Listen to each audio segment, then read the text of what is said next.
Hello there, and a warm welcome then to the latest edition of the Debate, the football podcast, courtesy of Haters Television. I'm flanked by two vastly experienced journalists. Talk about a thorn between two roses to my right. Patrick Barclay, veteran of Fleet Street, and we've also got a broadcaster, both written and video journalist from HaytersTV, and Gerry to my left. Always good to see the two of you. Great to be here. We're going to have to start with the three dreaded letters, I'm afraid. Yeah. VAR. After what we saw then in Tottenham against Manchester City, a decision that was made 2 minutes and 50 seconds after the original incident. What did we think of that then? Well, we've had a quiet fortnight on what is now known as the VAR front. But this is probably the most infuriating incident so far. I mean, we call it VAR, but I don't think any of us... I mean, there was 90%, what was it, support for VAR before. Now it's probably 10%. And it's Do you think it's as low as that? It's not VAR. I think it's cracking on towards that. It's definitely a minority now. But it's not VAR's fault. Yeah. And if we throw away VAR because of the inept way it's been operated, particularly in England, but really in other countries too, then it will be a tragedy for quality of refereeing, because it'll go back to what we had before, which was inadequate. You know, if we look back to the Frank Lampard, these obvious bad decisions, and I think it's just bad refereeing. I think it's just terrible supervision of the new laws that were on field and at Stockley Park. On field, Stockley Park. Now, what happened yesterday, I cannot understand. It was it began with the Serge Aurier tackle on whoever it was, Aguero. Yeah. I couldn't tell in real time watching on television that it was a penalty, but I thought I'd love to see that again. The the Carragers of this world immediately said penalty. And Carragher added, even if it wasn't a penalty, it was a mad tackle to make. He has a tendency to do. Yes, Aurier is always a penalty waiting to happen. So, you then obviously you go, since a penalty decision had been made. Obviously, it's a VAR. You looked. We didn't see. The viewers didn't see. But we weren't allowed to, because the ball was still in play for so long. The ball was, and that in itself is a ridiculous idea. The whole point about VAR was that it must not interfere with the continuity. Correct. Why is football more popular than all other sports put together? Because it's continuous. Hardly any of the others are. So, the continuity. If VAR attacked the continuity of the game, that would be wrong. However, that doesn't mean 2 minutes 50 seconds to make a decision that takes 5 seconds. I mean, any competent VAR referee would have made that decision in absolute top 15 seconds once, well, less than that, once he'd been shown the film. Was he shown the film? We don't know that. It may have been a complete cock-up at Stockley Park, technically, or Kevin Friend, the fourth of the video official, may have made probably the worst decision of his life in not looking at it on time. But either way, it was a catastrophic error. And it could have led to, as you say, I mean, if Spurs had scored, if anything had happened, that the game, an actual piece of football, would have had to be scrubbed, erased. What we don't know is whether that decision had been made inside 15 seconds, but just because of the rules, it had to carry on until there was a break. That's another possibility. It could have been. Do you think those guys at Stockley do you think they were predicting the fact that it was going to be 2 minutes and 50 seconds until they get the halt in play? They were just hoping, no doubt, through one means or another, that it's going to go out of play. Look at it again, Manish. There wasn't a halt in play. He eventually realised he was going to have to. So, in other words, if that is a regulation, and it would be inane in the extreme, it wasn't followed. So what do you think should happen then in a situation like that? Do they just stop it there or then, or do they give it maybe 15, 20 seconds? Give it 15, 20 seconds. Nobody's going to score a goal in 15 to 20 seconds. Nothing. The scenario that Gerry puts up about what happens if something's... Well, nothing's going to happen in the time it would take to make that decision. And that decision, once you saw it on replay, it was so easy. Yeah. It was so obviously a penalty. Yeah. We then have, well, I don't know if you want to talk about the go on. Raheem Sterling Yeah, one. yeah. We then have further bad refereeing. Yeah. When the penalty is taken, it's saved. Raheem Sterling. And Lloris is off the He's line, off his line. which Yeah. can't be interpreted by VAR. has to be Only done the by the on-field on-pitch. officials who get that wrong. Yes. So he should have been retaken. Yes, it should. Well, I could. Yeah, I think that's another issue. But again, bad refereeing. It was just terrible refereeing in every possible way. But you then have the worst thing was Raheem Sterling comes across, dives before. Oh, yeah. Okay, before he Lloris gets to him, dived yeah. about 2/3 of a meter before he even reached Lloris's hand. Yeah. He anticipated it. He dived. He was already on the ground before any contact with Lloris was made. Again, that was detectable within 10 seconds. Sterling had already been yellow carded. Yep. Some people felt he was lucky only to get a yellow, but that doesn't matter. Yellow was the decision of the referee. And, for diving, for simulation, it's an automatic mandatory yellow card. Therefore, Sterling should have been off, which would have Mourinho said, City would have been down to 10 men, but in fact they'd been down to 9 men. Yeah. Because Zinchenko had already been Yeah, sent he off had, for a really brainless foul. Which was puzzling at the time, actually, when Sterling did go down from that challenge by Lloris, or supposed challenge, I suppose, in your eyes, Paddy. It was a But- challenge. If he'd kept going and run into it, it would have been a But my legitimate point penalty, is, but it wasn't. It was a dive. Remember, it kicked off a melee then, didn't it? Yeah. And then that's when Zinchenko came all the way across, got himself yellow, and there was 1 or 2 yellows brandished at the time. I was quite surprised Sterling got away with that. Yeah. Were you? Well, sometimes it is that melee sort of. The memory of the Situation, referee gets confused about who's done what. And Oh, it yeah, might you just can understand that. It's almost random, or the last man in But that's gets the card sometimes.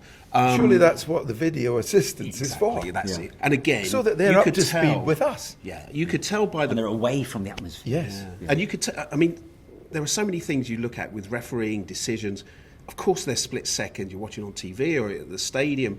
It's very hard to tell. Yeah. But when you see the players react like that, that gives you a good indication whether it's a foul or it's a dive or whatever. Usually, by the player's reaction, gives you some indication. And then you sort of, if you slow that down and go back and go through the footage, it should be, as Paddy said, it should be pretty clear whether the contact was before or after.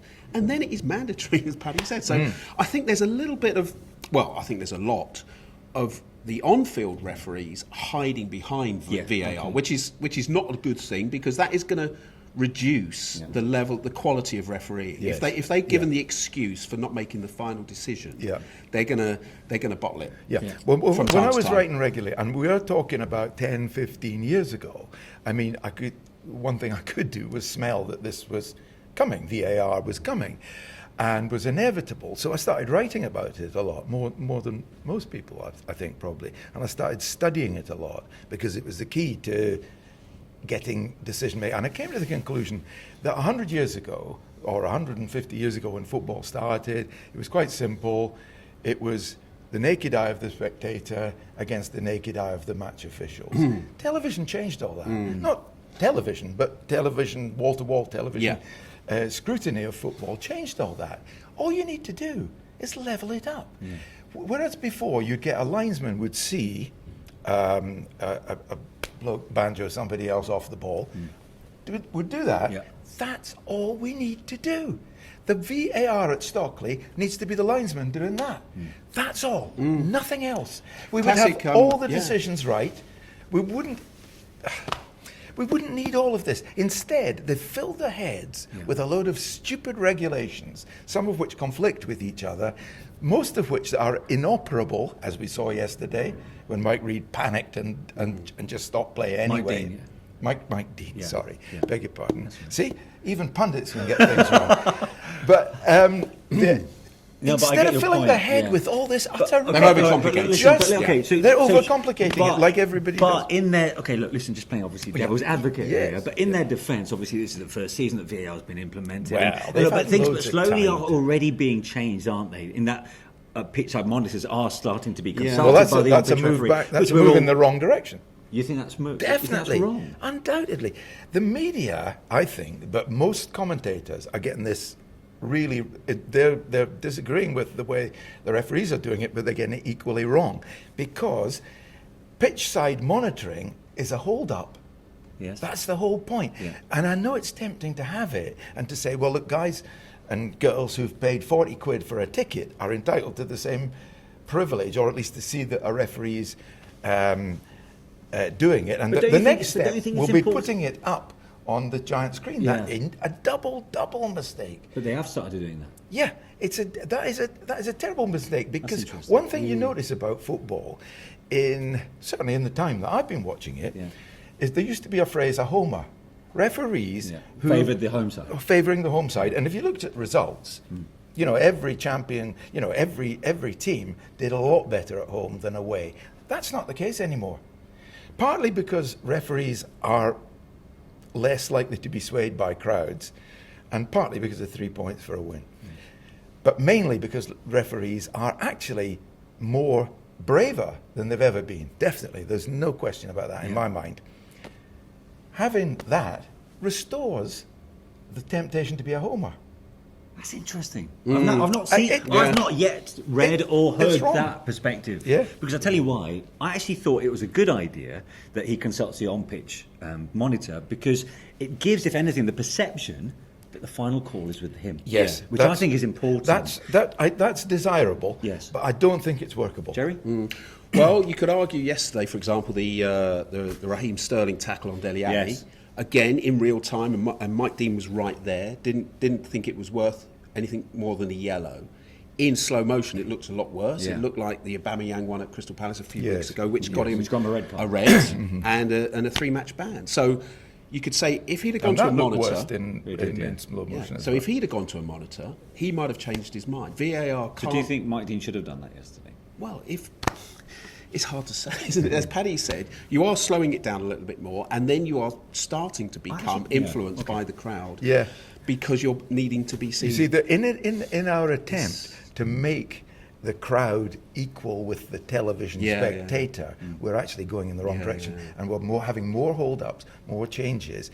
If the absolute key, is given that Kevin Friend is equal in status with Mike, whatever he is, Dean. equal in status. They are both top, quite correctly, they're both top referees, because there were all sorts of mumbo-jumbo suggestions, a panel of player and a manager and that. No, refereeing is for referees. Yeah. So they're on equal. And he, like the linesman, in my sort of old-fashioned thing, if he says, Fred, or Frida, you've made a mistake, that ball was... that was a foul, and I know it because I saw it. The linesman sees it because he's closer. The Stockley Park man sees it because he has more opportunity to study it. He says, listen, that was a thing. Take my word for it. Then we will have continuity. Okay, we will have 2 referees in one game, but we will have... A lot of people thought that was a good idea. Remember, one in each half. So there's no controversy about having 2 referees, 2 people making the decision in one game, as long as we get better decisions and continuity. And we will. Here we go then. Let's talk about the transfer window and talk about the big winners and losers. Let's kind of start with the losers first of all. Who's come off worst after a very unproductive January for you? Well, I was at Chelsea's press conference on Friday, Frank Lampard, when he was asked, are any of these players coming in, any of these players going out? Nothing was happening, nothing did happen. And Frank wasn't very happy, really, and he made it clear that he'd sort of put some targets down. He was asked about 2 or 3 players, possibly Cavani, not arriving. Giroud going out was another one. Mertens as well. Of course, Dries Mertens was the other big one they talked about. Didn't arrive. And Giroud not out, because clearly doesn't have a future under Frank Lampard at Chelsea. He's hardly played. And yet, and clubs wanted him, it was clear, and he didn't go. And it's not healthy to have players who aren't going to be playing, big players like that. And he wants to play, obviously, to get back into the France picture for the Euros. So he's got an unhappy player, and he hasn't got the backups he wanted. So Chelsea, I would say, were big losers in this window, because, as well as that, the teams battling with them for 4th, Tottenham United, Sheffield United, strengthened, one way or the other. So And Frank sort of almost made that point, that does make them. I think he said that now makes them underdogs for fourth. He even does, though they've got a and he lead. said that in the summer, and he's now reiterating it after this window. Yeah. So let's talk a bit more about Chelsea, Paddy, because this is interesting. Were Chelsea right not to make an addition and stick with Batshuayi and Giroud, as opposed to going for an underwhelming one in Igalo? Yes. Or Rondon? I would be happier. The point Gerry made earlier about Giroud, yes, he looks like deadwood now at Chelsea, but he wants to get into the France squad, and that, I think he could be a valuable player for Frank. Once Frank gets over the disappointment of not getting the people, I don't know who they are, but who he wanted instead of Giroud, he might find that he's got, because Abrahams has lost a little bit of momentum, I think. Yeah. He's had he had a great first 3 months of the season. Well, he exceeded expectations, didn't he? I think he did, I thought he was outstanding. You were wondering, has Didier Drogba come back at the bridge? He was that good. I think there's definitely life in Giroud if Frank cares to tap it. But then that's interesting in the response mentally from Frank and from Giroud himself. Yes, exactly. I mean, you're relying on that, but I agree with Gerry. Giroud will definitely want to be in that France squad. Yeah. He didn't make the 18 at the weekend. But then Frank did say at the time, I have to work carefully with a player who's been talked about a lot the last few days. And they would have done their pre-match preparation probably without him, expecting him to go on the Friday. So that's right. All their patterns of play and build up in the week that's now the past, and Frank has to look with working with what he's got, and he's an intelligent boy. He'll know that, and he'll. I wouldn't be surprised if Giroud has a decent second half of the season. But you mentioned Igalo. Yes. You see, you're much better off not making a signing that, okay, we might all be wrong. 90% of Man United fans could be utterly confounded. And one said yesterday on the Twitter thing, how can you slag off a guy who hasn't kicked a ball for our club yet? So you never know, but it probably won't happen. So that's a waste of time, isn't it? Does it reflect, or does it have a suggestion of desperation about it, that signing?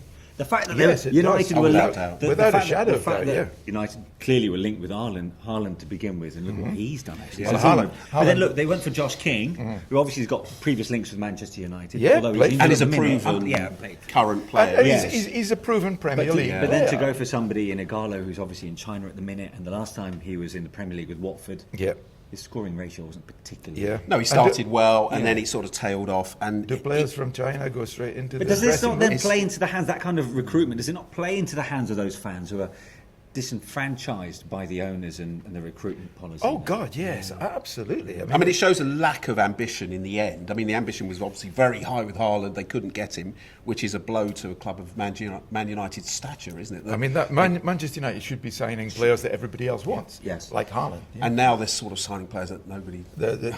Exactly. I mean, I think, as I understand it, Tottenham were also interested in Igalo, but United made a better offer, financially. And it was his desire. He's always been a United fan, as the cliche sort and of he's a strong player. He probably will score some goals. Won't he? But they have lost Rashford. They've got young Mason Greenwood. So I mean, it's not, the cupboard's not completely bare, but it's certainly not an exciting one. Bruno Fernandes I thought his debut was good. I thought he's a good player. He's top notch, isn't he? But I think somebody else made the point that he's gonna, who's he gonna pass to? Unless Greenwood's in the side. Any other major losers from the transfer window apart from Chelsea?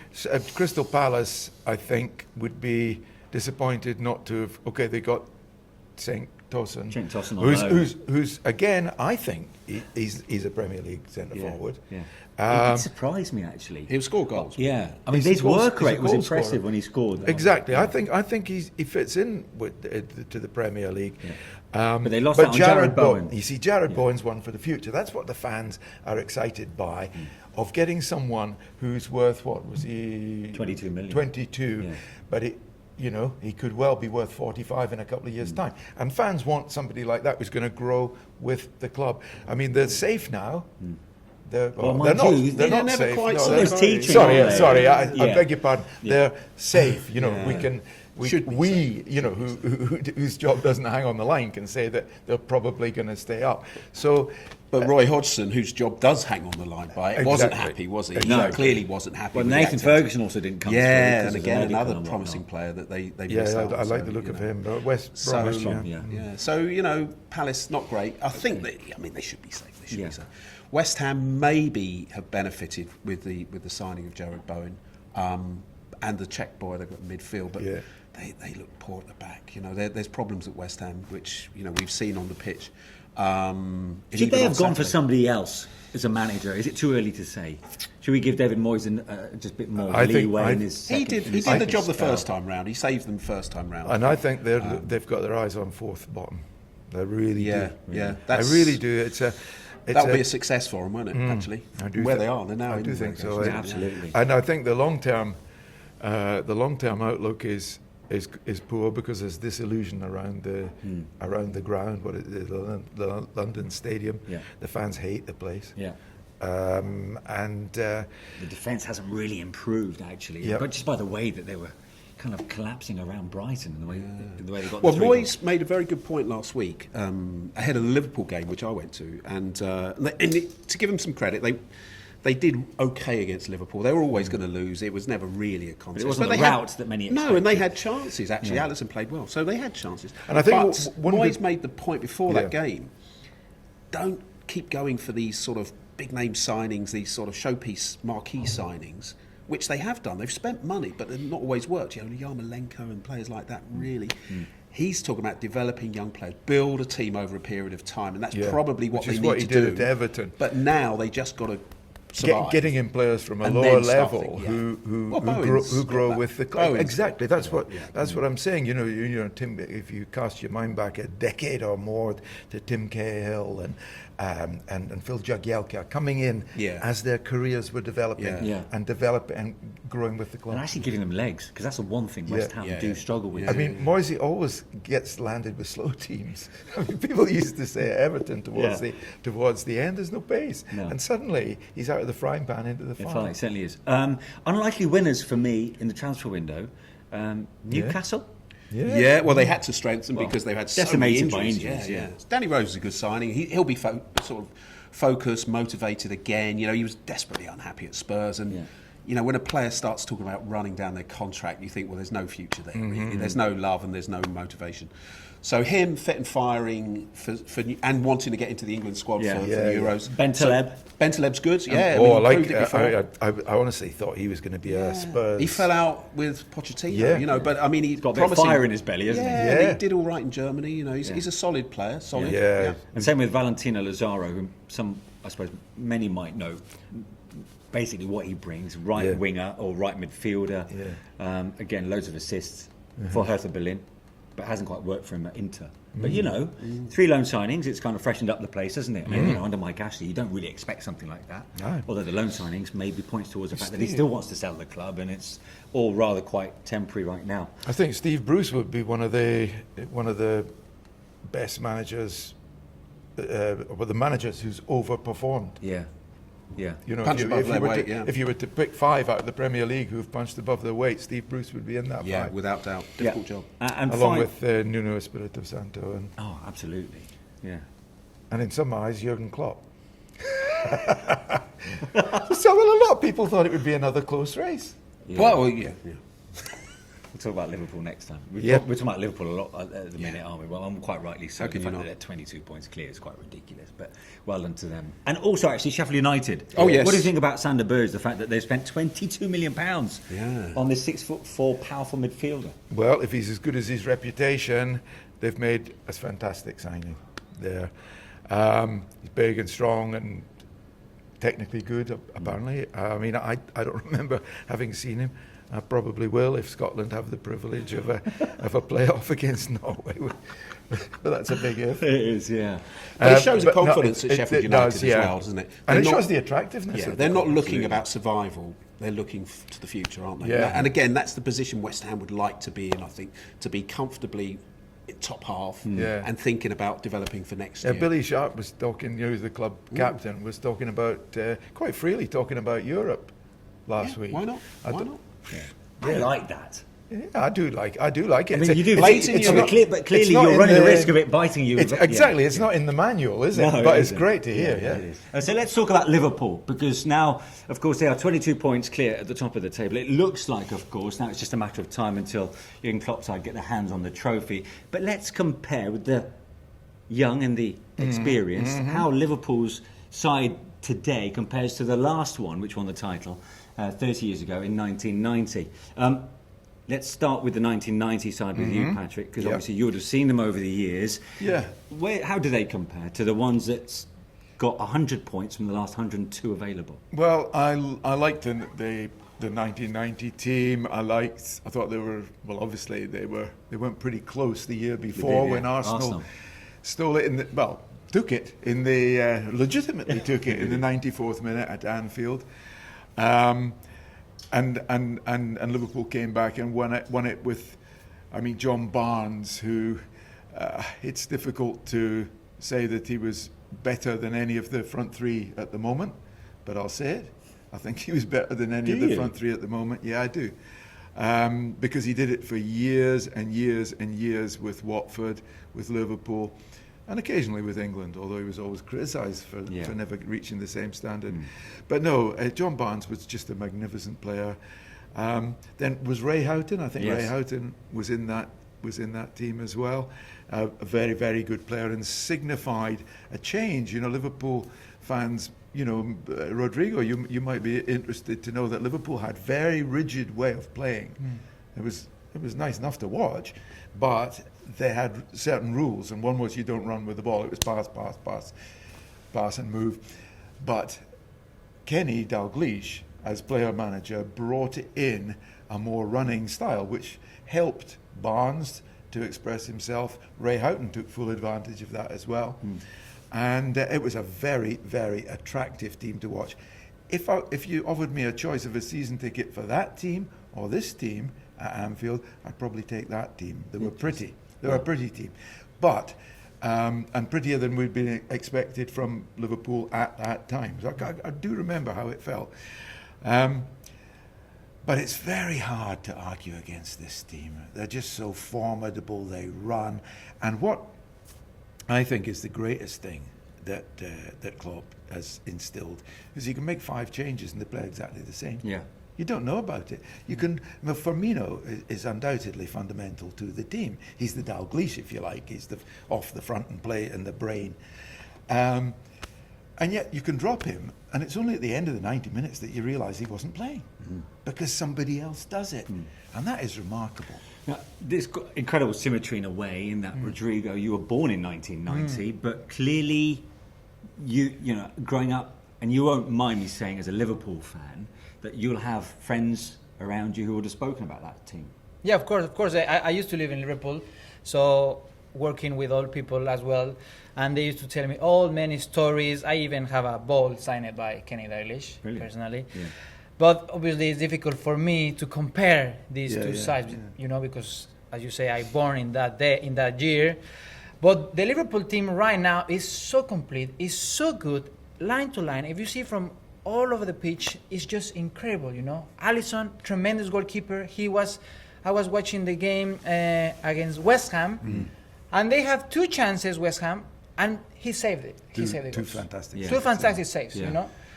And obviously, when you go to the defenders, Virgil van Dijk is just a Ferrari. You know, it's fantastic all over the pitch. The 90 minutes, he's quick, he's fast, he's strong, has a personality, he's the leader of the team. Oh yes, and at the very least, yeah.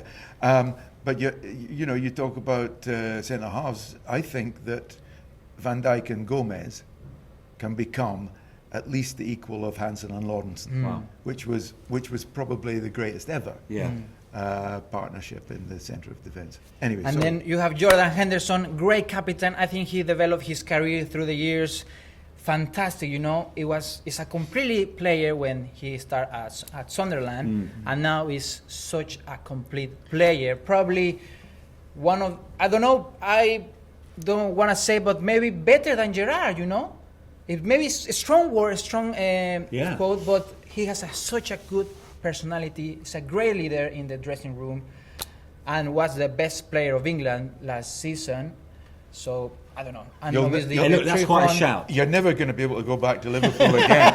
They'll tear you limb from limb for that. Gerrard, for saying a word against Stevie he's so G. close to lift the Premier League trophy when Gerrard was not able to. Yeah, that's right. Close, yeah. know? And then So, I mean, Gerrard lifting. There's no question about it. He had an impossible job, Jordan Henderson, and everybody was sort of metaphorically patting him on the back saying, son, no matter how well you play, you're always going to be considered inferior.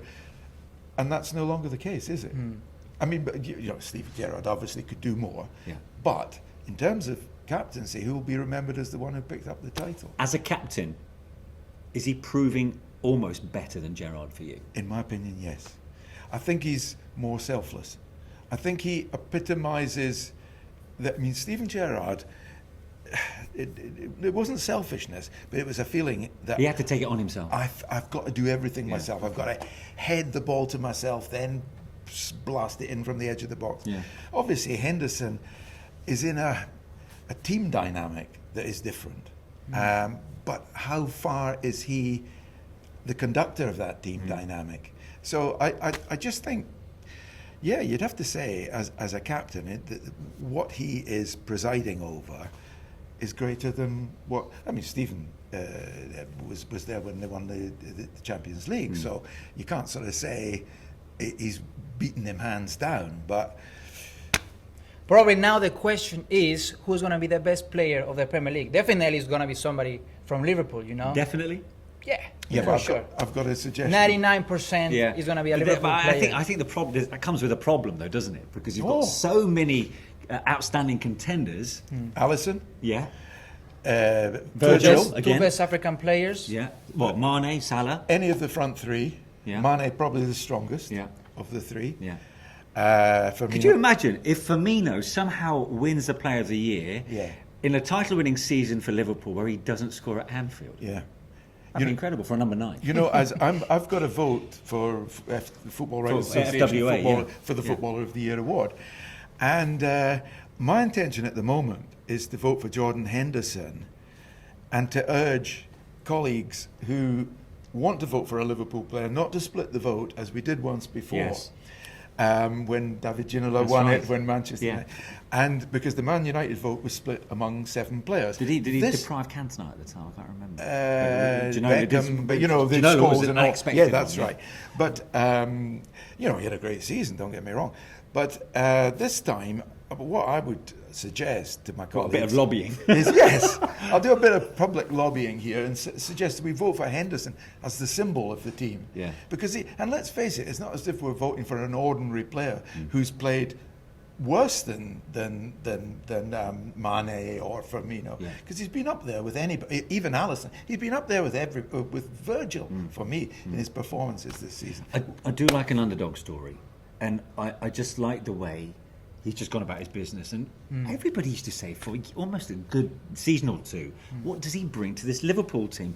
And we are finally seeing that, aren't we? Do you know well, he not just brings- finally, we've seen it for a good couple of seasons. Yeah, he's such a good player, very mature, outstanding all over the pitch. But I will say Virgil van Dijk, in my opinion, is the best player of the season. He's the one played more minutes right now for Liverpool in the squad.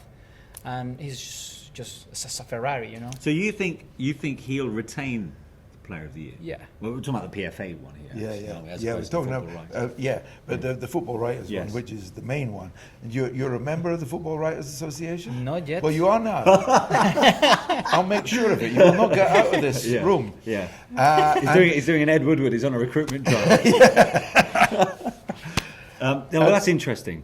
But what I do like, actually, in terms of similarities, and I think sometimes it could be unfair to try and compare and contrast two teams of very different generations, but in the two managers of the 1990, to go back to Liverpool, and currently, obviously now, with Jurgen Klopp, the two managers are quite similar as well. Kenny Dalglish, Jurgen Klopp, both wanting to play on the front foot, both having great rapport with their players. Because obviously Kenny went through the Hillsborough situation, and that brought the club together. Yes, it did. I think that there are good similarities there. I think that Jurgen Klopp is an exceptional manager. I would put him above anybody at the best manager in the world. There's no question about that now. Yeah. I think Even Manchester United fans love Klopp. Yeah. They sympathise with Do you know, Klopp. he's everywhere he's gone. He's been more than a manager. He's been probably the mayor of the city, first of Mainz, then of Dortmund, and now of Liverpool. And the great genius of Klopp, apart from everything else that he does or delegates, is that he gets the fans.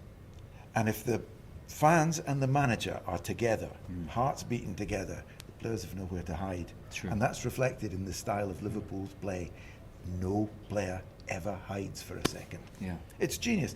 And it reminds me of, yes, Sir Alex Ferguson, but more Bill Shankly.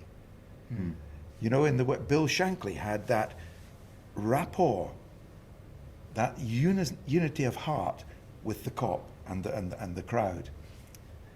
And the players played for him in the same way as they now do for Klopp. 6 wins left now. Six Liverpool wins, to claim the title. The question now is where we want to lift it. Where do you want to lift? Park Where do you want to or lift it? the empty hat? Naughty. Very naughty. Where would you prefer to I lift prefer it? Goodison Park. So the party stay in Liverpool. Okay, that's interesting. See? Keeping it local. Yeah, exactly. Yeah, Local pubs around the Goodison Park full of Reds. yeah. I don't think they're going to. And sportsmen like blues, buying them a drink. One thing I don't like about Virgil van Dijk is playing with blue shoes, you know? Imagine, I think that was a rule of Bob Paisley. They don't allow to use players' colors. You don't No, like no. blue? You don't I like don't blue? like blue in the Liverpool players, you know? Right. No. Mind you, having said that, there's Merseyside for yourself. Look, blue Yeah, jeans and a yeah. red top. Anyway, look, we're going to have to leave it there. I've thoroughly enjoyed that. I mean, we could carry on talking Yeah, about we Liverpool. could. It's been such a special season. Yeah. So what do you think about Liverpool in terms of how they compare this current crop, of course, who are inching ever closer to their first Premier League title, or indeed their first league title in 30 years? How do they compare and contrast to the last one that won it in 1990? Do you agree with the fellas here? Do you disagree? Send all your comments through, of course, in the usual sections. Thanks for watching. We'll see you next time.